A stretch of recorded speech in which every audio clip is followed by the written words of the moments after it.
Halloween is over, so Merry Christmas and welcome to the entertainment room. As we exit spooky season, I will try and vary the genres of movies that I review. That does not mean that horror films will rarely be reviewed. These will still be very regular, as it is still my favorite genre, and today at least is still on par with what I've been doing up to this point. I am reviewing The Mean One from 2022, and if you don't know, it is again a horror film that follows a murderous Grinch, or as I simply call it, the Mean One, in Newville, not Whoville.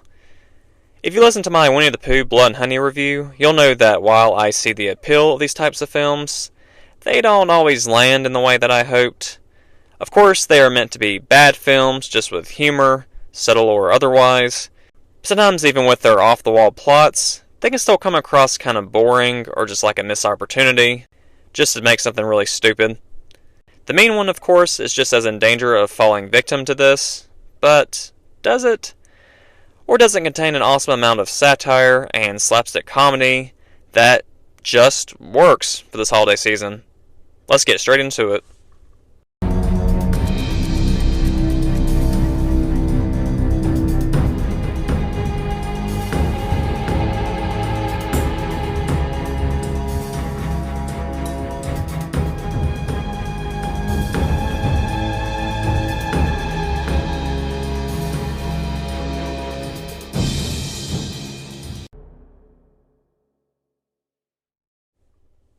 The Mean One is directed by Stephen LaMorte. It is also written by LaMorte, as well as Flip and Finn Kobler.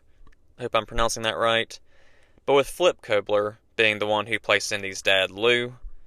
The main premise, besides a rampaging Grinch character, is that this creature murdered Cindy's mom when she was a child, and after the incident left town and is just now in adulthood, coming back to try and face her trauma. David Howard Thornton, most commonly known for his Art the Clown character in the Terrifier films, takes on this Mean One character, and I still love his interpretation. He is incredibly talented in roles such as these. I also really loved how they made the Mean One look.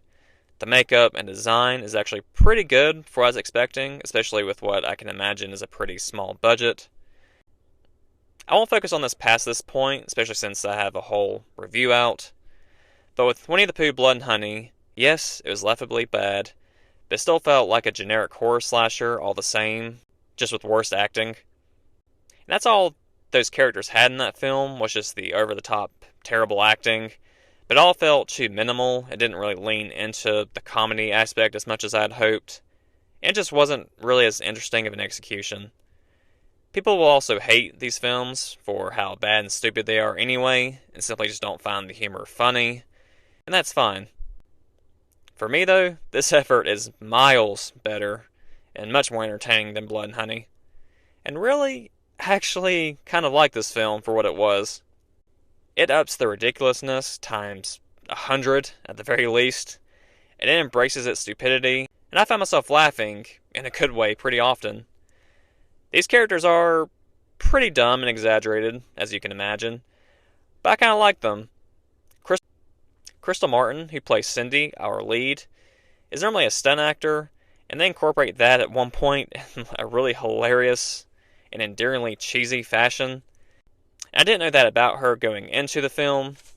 Most other characters don't have the most memorable qualities aside from the political satire of Mayor McBean and that character. And a character that I won't go into too much in the non-spoiler section, but there's a character named Doc Zeus, like the mythological god, but I'm certain you know what else that name sounds like, it's paying homage to. His character is by far my favorite. It's just everything I want in such a ridiculous personality. There's actually, of course, several references to Dr. Seuss and his stories throughout the film. Aside from the plot, of course, some characters keep the same names from the Grinch story, such as Cindy and Lou. There's a diner called Horton's, of course, like Horton Hears a Who. The town is called Newville instead of Whoville. And they also refuse to say the word Grinch. I'm not really sure how copyright may or may not come into play here with certain terms and names, or if they just did that for fun. But there's a scene where a character, on two separate occasions, starts to call the creature the Grinch, but is interrupted both times by the bartender yelling out an order for a Mike Finch instead. And I love Dr. Seuss stories growing up. There's a lot of nostalgia there.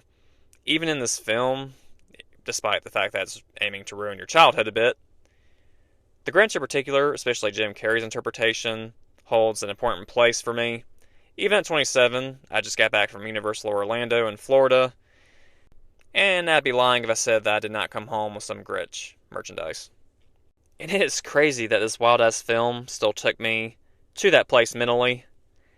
Some negatives, of course: editing, cinematography, writing, characters, character decision-making. Complete shit, just about. Business as usual for a film like this. But what else did you really expect? If logic and special effects are a must for you when watching a film, you won't like this at all, obviously. You likely know that going into it, so you can't really be surprised if you decide to watch this film. But even accepting this film for what it is, a weak point, I would say, would still be actually how they carry out a lot of the kills. They're clearly trying to make this Mean One character move swiftly, almost like a ninja-like speed, and that's fine, but they have these horrid, headache-inducing quick cuts when the Mean One is attacking people a lot of the time. That's a budgetary thing, I'm sure, but it made the kill scenes so much less interesting. I think they could have slowed them down a bit and cleared them up a bit more. Obviously, that would run the risk of showing more flaws in the special effects and the kill effects, the makeup, all of that. But that really doesn't matter here, does it? The campier effects would still add to the experience, I would say. But while this is an issue, it does gradually get better as the film goes on, and Thorin as our villain still seems to get to have fun with his role, and with these Christmas-themed kills. To go back to the writing and how the characters make their decisions and put themselves in unnecessarily harmful situations, that's a given in a horror film, especially in a film like this. It's still lazy writing though, so that does kind of lose some points for me. That's just gonna happen in my mind, because it just seems almost like a cop-out. So keep that in mind when you watch this film, and keep in mind how you view films like that. But with a film like this that's still so entertaining, and has a lot to enjoy outside of that, I wouldn't automatically count the film out as being one that I like. I can also say I would watch this film again.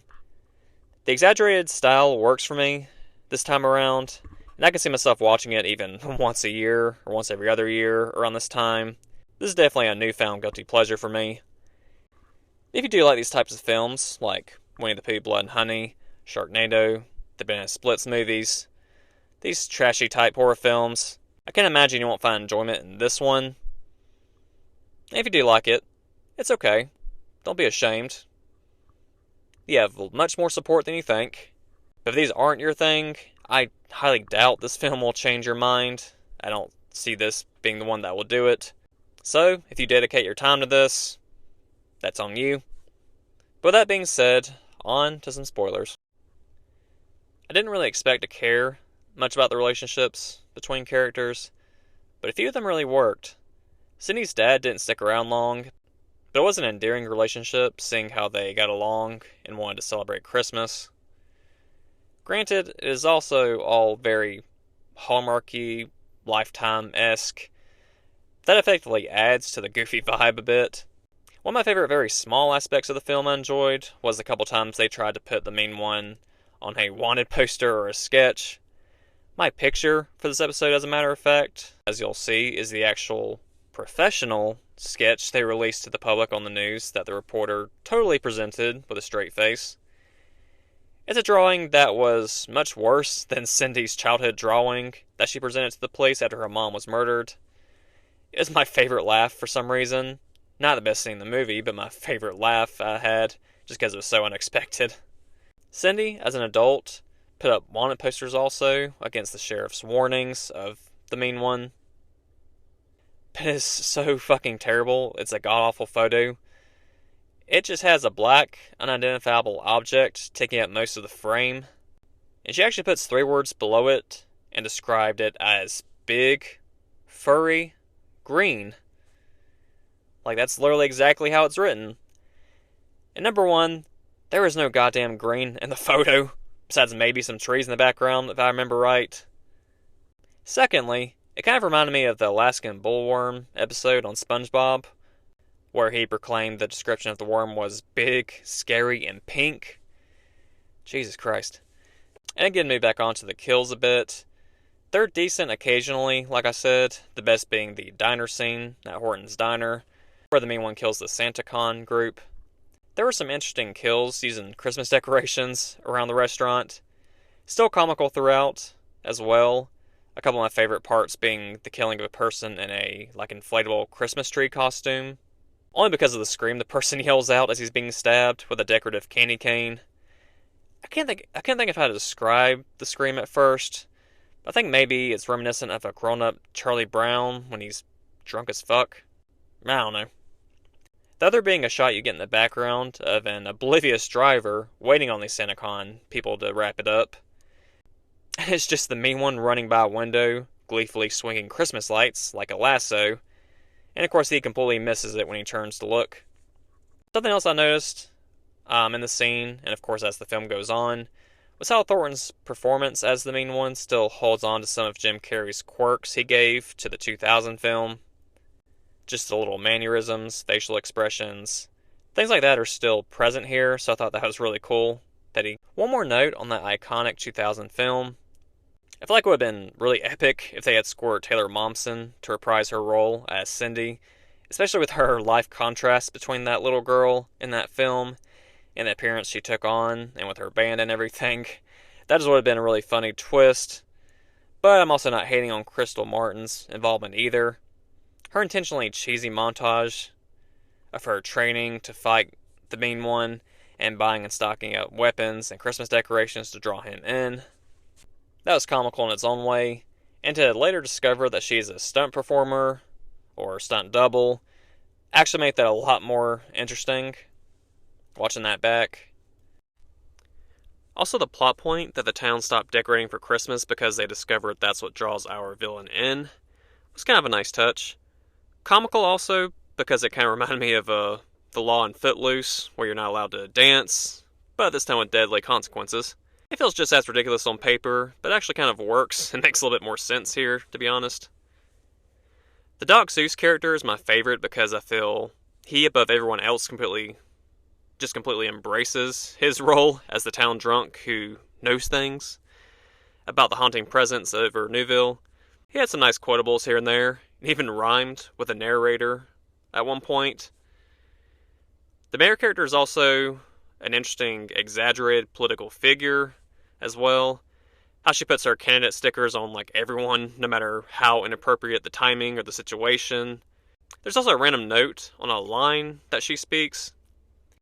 This seems so random to even be intentional, but even so, it's odd that they left this line in here the way that it was, without reshooting the scene or editing it. I had to play it back a couple times to make sure I heard her correctly, but when she's arguing with the sheriff about the cover-up and the murders towards the end, she yells at him, and what she's trying to say is, "If I burn, I'm pulling you into the fire." That's what she is meant to say, I'm certain. What she says instead is, "If I burn, I'm pulling you into the pyre." I'm guessing P-I-R-E, which is, I'm pretty certain is not a word. It's a very basic and lazy oversight, but it just made the scene funnier. It just felt so peculiar that they left that in the way that it was. And on that note, it would be nice to have more effort be put into the editing, and even with the story, plot holes, things like that. Of course, we don't expect that to be good with these types of films by this point. But the laziness in various points is just a little frustrating still. And of course, it will still be frustrating to many. And those kinds of things will ruin the film for people. But here, it still doesn't bother me too incredibly much, just because of how much I did get out of this film. I do wonder what a larger budget and more seasoned talents would have looked like for something like this. But I don't feel like it's a risk many people would take who are at a certain level. I do wonder how it would land with audiences if those things were put into place. It's still gimmicky, either way, just for shock value. And the shock value is all that the film wants to run with and all it wants to accomplish. It's likely going to fail, probably with many audience members, if not most of them. And I felt that way mostly with films like The Happy Time Murders, Winnie the Pooh, Blood and Honey again, and partially the Banana Splits movie. But here with the mean one, it has enough touches to it with its quirks, its delivery, self-awareness, some of the kill scenes towards the end. But like most films of this type, it does lack suspense or any remote uneasiness, which again, is not always the purpose, but it would help. The last thing I'll reference is the final showdown between Cindy and the mean one, where she forgives him for his past crime against her mom, and of course her dad as well. One thing that got to me about this scene was, as a nurse or as a healthcare worker, I follow different medical meme pages over the years, and for a while, I haven't seen it in a while, but there was a joke I used to see a lot around Christmas time where it talks about, in the story, the Grinch's heart grows by 3 sizes. And instead of feeling love for Whoville and for Christmas, he just dies, is the way the meme goes, because, of course, your heart growing by 3 sizes, especially that quickly, is not survivable. Probably in most creatures. It's always kind of a funny little bit of dark comedy for me. But I never expected this film to actually have the mean one die by this mean. Like, he literally dies while he's feeling the love and everything from Cindy and for the holiday, but gets no time to sit with that emotion before that is actually what causes his death. He literally dies, basically, from his heart exploding, which I guess I should have seen that coming, but it still hit me in all the right ways anyway. Kind of sad, but at the same time, I think a creature like this needed to die. That's some scatter thoughts on 2022's The Mean One. I expected to not like this film at all, aside from maybe the look of the Mean One himself, and Thornton's portrayal of the mean one. But I'd be lying if I said that I didn't have a lot of fun watching this. This is a new Christmas time guilty pleasure for me, for sure. It might not be the same for you. This film will either hit you in that way, or you will turn it off in the first several minutes, potentially with the opening scene, with the god-awful acting from the child star playing the young Cindy. But before going into it, you'll have to decide that for yourself. If I were to rate this film based off competence and style and all of that alone, of course it'd be a 2 to 3 out of 10 film, easily. But taking all of that into account, plus being completely honest with myself about my enjoyment, and if I would come back to this film despite its laziness and all of its flaws, I still did have a joyful time, kind of got into the Christmas spirit in a very odd way. But I'm going to give The Mean One overall a 6 out of 10. And of course, that's going to be high for a lot of people. I know. But I'm sure there's many people out there who feel similarly. Not sure how people rate their films, but I'm sure there's many who will lead to this film having a cult following, if it doesn't already have one. But either have fun with it, or you don't. But I hope whoever's listening enjoyed this review, agreeing with me or not. And I'll see you next time on The Entertainment Room.